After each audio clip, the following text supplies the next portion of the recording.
Hello to my party people out there in radio land. Welcome to this week's transmission. I hope my sound is okay. If it's too loud, turn it down because I'm having some technical difficulties. But we're gonna roll with it. So today's topic is when greatness is routine, defeat is impossible. So, let's go over the nature of defeat, shall we? We shall. Okay, so you can only lose or be defeated when you give up, right? That is what I teach to my students. That's what I tell to every kid that I encounter, right? And some adults too. You can only lose when you give up. All right, forget anything Drake, anybody else, all these so-called rappers, whatever, have told you. Like, that's ultimately you only competing with yourself. That is the only person that you can compete with. I spoke about this in a previous transmission. There is no competition outside of you, right? Just for various reasons, some literal and some metaphorical, right? Ain't nobody out there competing with you. They can't. Everybody's been raised differently, have access to different resources, different environments, all of that. So literally you cannot compete with another person. You only compete inward with yourself. So that being said, you can only lose when you give up, right? When you stop challenging yourself to be better than where you are right now, right? In relation to who you are right now. So if you routinely work toward greatness, if that is part of your lifestyle, that's what you do, that's what you does, that is who you are, then you don't give up, right? You don't give up. It becomes routine for you. It becomes as commonplace as brushing your teeth, right? If that's what you do, if that's the lifestyle that you live, where you are always grinding toward greatness, then giving up literally is not an option because it is routine. Like, okay, if you've been brushing your teeth, right, building healthy habits since you was a kid, then you don't really forget to do something that you have been doing for years. So you don't usually forget to brush your teeth, right? Now, of course, there are different circumstances under which that may occur. But for the most part, that's not something that you just forget to do because you've been doing it for so long that it almost feels odd when you don't do it. So you literally can't forget. It's who you are. Your routine is who you are. Your habits are who you are.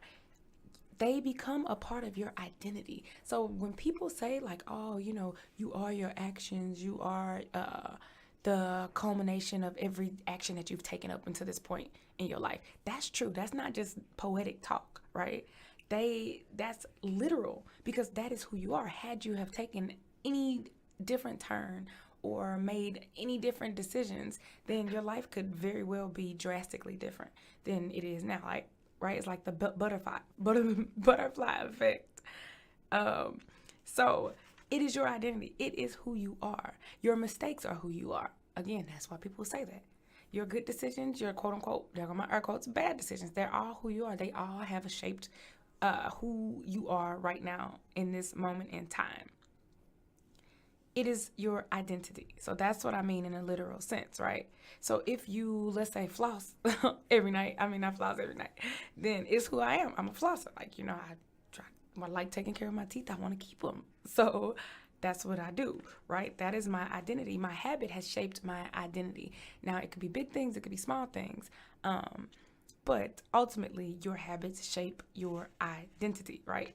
When I go to the dentist, my hygienist says, do you floss? Have you been flossing? Yes, right? That's what I am. I'm a flosser, right?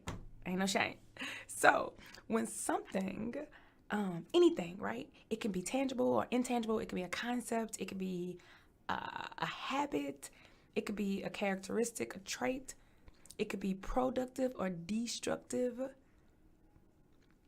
It could be a thought. It could be a physical form. When anything becomes a part of you, it becomes extremely difficult to part with. So again, let's go back to your identity. Your identity as it stands right now, assuming that you have all of your digits you have um, full access to, your fingers and your toes, right? That's who you are. That's part of who you are. So today or tomorrow, if somebody's come and try to offer you a deal for one of your fingers or something like that, or you get frostbite or something gangrene, something happens to where you could possibly lose a digit, you not gonna just roll with it like, oh well, one day you're here, the next day you're gone. Like you gonna put up some type of a fight, right? Because that's who you are. Even though, let's say your pinky toe, I don't even trip off my pinky toe, right? It helped me balance, but whatever, I got 4 more, right? But if somebody come and try to take that from you, you are going to put up a fight because it's a part of you. It is literally a part of you, right? Even if it's your appendix, even if it's your wisdom tooth, stuff that they claim, quote unquote, we don't need, you still ain't just trying to give it up because it is a part of you. You've known it, you've had it for all these years to where now it's like, this is who I am. This is who I am. Now, even let's go with something, quote unquote, not beneficial, right? Something that's negative, air quotes, a mole or a birthmark. Let's say you don't like it, you hate the mole, you hate the birthmark. It's embarrassing, right? It's annoying. It's shaped like a monkey eating a butterfly, and it's just weird to you, right? But you've had it all your life. They're a part of your identity. So even still, today or tomorrow, if somebody offered you the opportunity to rid yourself of those unsightly things, you wouldn't just necessarily be like, okay, yeah, good riddance. You would still feel some type of way because you're like, wait, that's a part of who I am. I've been knowing this mole all my life, right? So that's how it goes. All of that is to say, you cannot let things go easily, right? Even if you wanted to, once they have become a part of you. Now, it's the same with effort. You cannot stop it. You can't stop it. So why do I say all this? What was the point of this transmission? Greatness is no different. When it is something that you are doing every day, when you are working toward it every single day, then you can't just easily walk away from it. That's how you know if you have been working toward your greatness, right? How easy is it for you to walk away from? That's the test right there. That is it. If you can just walk away from something, let's say you are a gymnast, right? You are an aspiring gymnast. That's what you want to do. And you practice a couple days a week, or you train, and then, something comes up, or maybe you reach an obstacle where you can't, perform a certain stunt. And then you just walk away like, man, forget this. Or let's say you do it every day and then you take a break. Let's say you take a couple days break, right? And then it's time for you to get back on your grind and work towards your dream of becoming an Olympic gymnast. Then you be like, you know what, I'm good. I don't really think I need to do gymnastics no more, right? That's going to tell you one or two things. One, you probably were not serious about it to begin with, because you were able to walk away from it. 2, it probably is not your passion, your life purpose, right? So that we go on to number 1. That's what I'm focusing on right now, right? You were not grinding. Because if you were grinding, it wouldn't be so hard. It wouldn't be so easy to walk away from it. And that goes the same with bad habits too.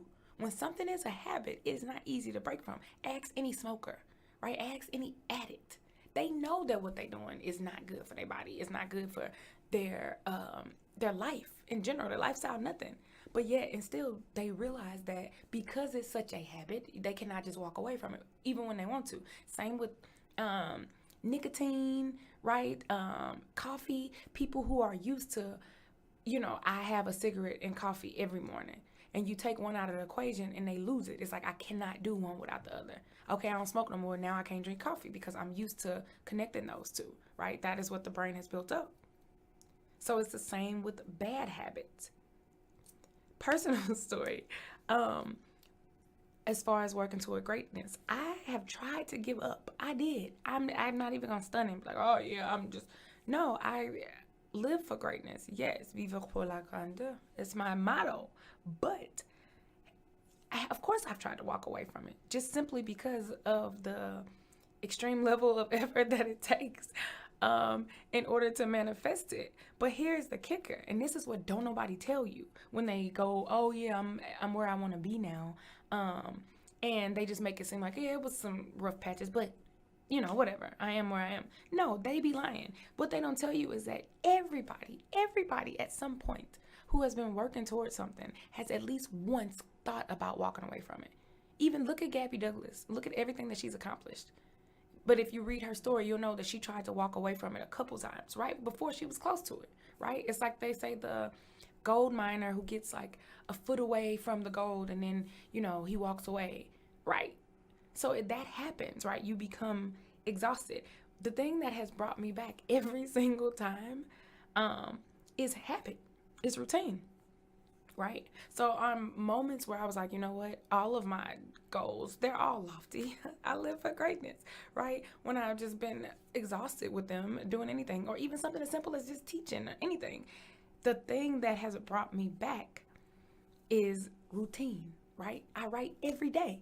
So when I tried to stop, when I tried to walk away, like, yeah, I'm not doing this no more. I already published a couple books, like, I'm done with this. And then guess what?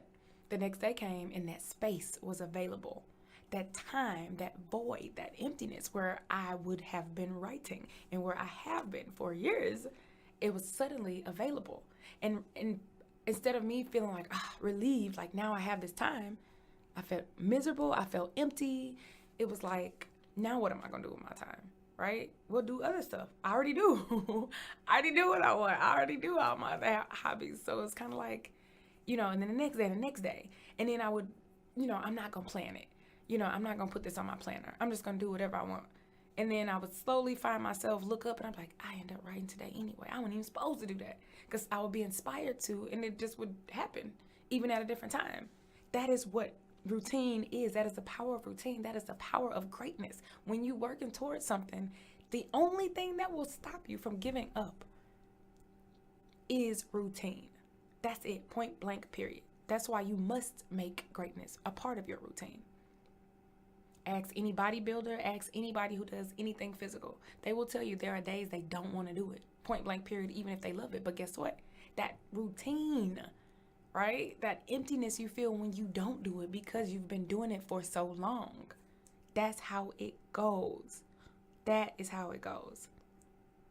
And that's all I got to say. So the moral of this story is make greatness a part of your routine, and you can't go wrong, right? You can't lose. You'll never lose. Thank you for listening. Have a great week. Love, light, laughter. Bye.